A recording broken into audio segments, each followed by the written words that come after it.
kumukupas saan na ang bawat isa'y hindi nakakaranas ng paghirap, pagdadalamhati, o di kaya'y kalituhan.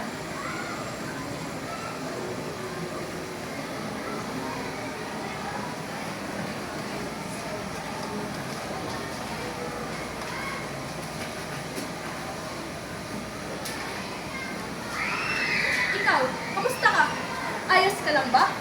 Sa pagtatanong ng mga ganitong simpleng tanong, maipapakita natin ang pagmamalasakit sa ating kapwa. Magandang buhay sa inyong lahat. Ako si Jeline Joyce Robles.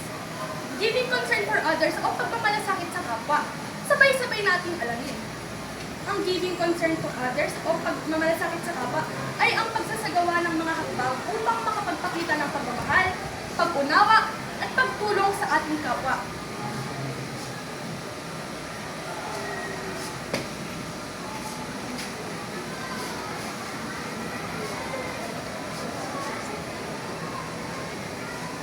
Bilang isang mag-aaral, maia-apply natin ito sa mga paraang pagtulong sa ating kapwa estudyante, ang pagtulong sa ating mga guro, ang pakikiisa sa mga samahang pang-mag-aaral, at ang pagrespeto sa mga kasunod na ating nadaratnan at pinapasukan sa pang-araw-araw.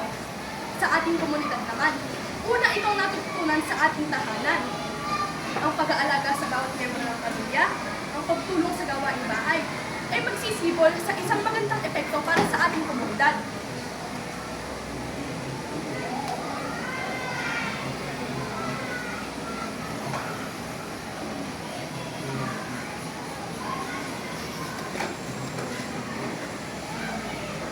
Sa huli, ang giving concern for others ay hindi lamang isang konsepto, kundi isang hakbang na dapat nating isabuhay palagian.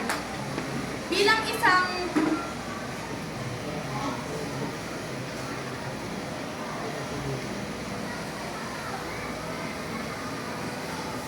isang individual na may moralidad.